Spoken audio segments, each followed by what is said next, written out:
Now, an open letter to the Minister of Trade and Industry, Dr. Rob Davies, was published yesterday, this following a back and forth between the National Assembly and the Publishers Association of South Africa. The National Assembly has been trying to pass a copyright amendment bill since 2018.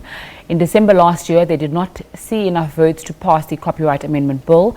The Department of Trade and Industry promises that the bill will empower authors, composers, artists and other professionals in the public sector. However, those who will be affected by the bill believe otherwise. One of those is the recording industry of South Africa. I'm now joined in studio by CEO, Advocate Nhlanhla Sibisi. Thanks so much for your time on SABC News. Talk to us about what your main gripe is with this copyright amendment bill. Well, firstly, thank you for having us. It has been a long process. We started with the department gazetting the bill. We commenting on it. Many of the comments that we made were changed in the bill, but there were some that actually affects not just the recording industry, but the publishers, musicians, composers, and a string of other copyright companies that get affected by how the bill has been drafted. So if we take, for instance, the issue of fair use, which I'm sure we'll talk about in more detail, the current act provides for specific exceptions.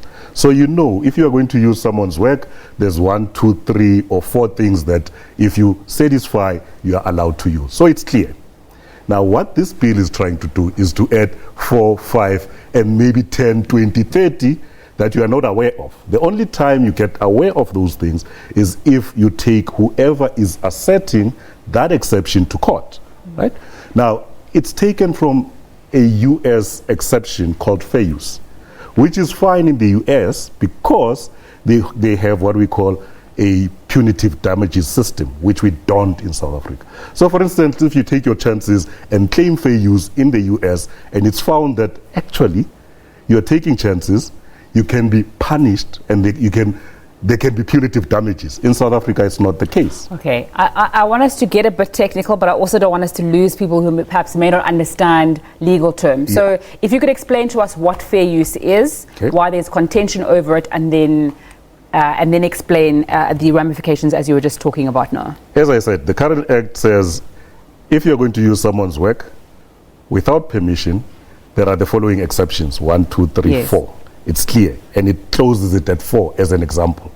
Now, this act and fair use says, no, actually, if the use is fair in the circumstances and it meets certain criteria, then it can also qualify as an exception. Now, for you to be able to assert that, you have to go to court. That's where the challenge is. Now, we know South Africans are not into litigation. They don't litigate that much.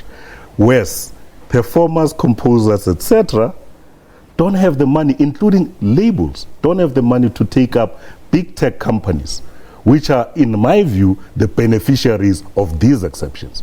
Because these are trillion-dollar companies, right? They can keep you in court for as long as they want. And who benefits? It's them, because they'll continue to use the work. But for you to stop them, you must take them to court. Whereas with limited exception, it is clear under what circumstances a work can be used without exceptions. One of the pros that are said to come with the copyright amendment bill is that it's going to help for educational purposes, but you as a collective are also saying that's not 100% accurate. It's not 100% accurate because in some instances it almost allows for blanket copying of some of the works.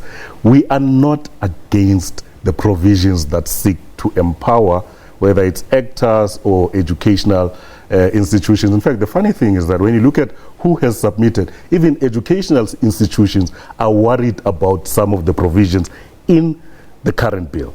So it just tells you that right now we're sitting with a bill that most people are against, and there are few, and rightly so. For instance, we support actors' right to receive royalties. But coming from the recording industry, our artists are paid royalties. However, there are other provisions that affect musicians in general, because currently if you take music videos, for instance, you now have to pay royalties to all background performers. Now that creates a problem because right now you pay once off upfront, you don't wait for the music video to generate revenue for you to be paid. Mm-hmm. So it actually is working against those that it seeks to empower.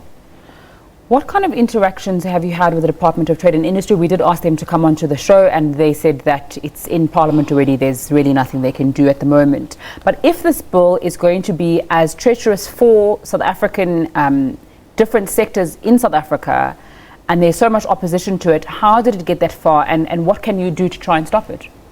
Well, as I said, initially, when we had those conversations, some of the issues we raised were taken into account, right? Which was fine. But it left others unattended, which have devastating impact. So it went from a portfolio committee, which then adopted even with those objections. It's now sitting with National Council of Provinces, and tomorrow on Wednesday, they are sitting to consider and adopt. And we are saying to National Council of Provinces, please consider all of the submissions that have been made by the copyright industries that far outweigh those who support the bill without reservations. So you have by far many people who said there are issues with the bill. They must consider that. Thanks so much for your time on SABC News. That was CEO of RISA, Advocate Nhlanhla Sibisi. It's time for a short break. I'll have more business news for you after that.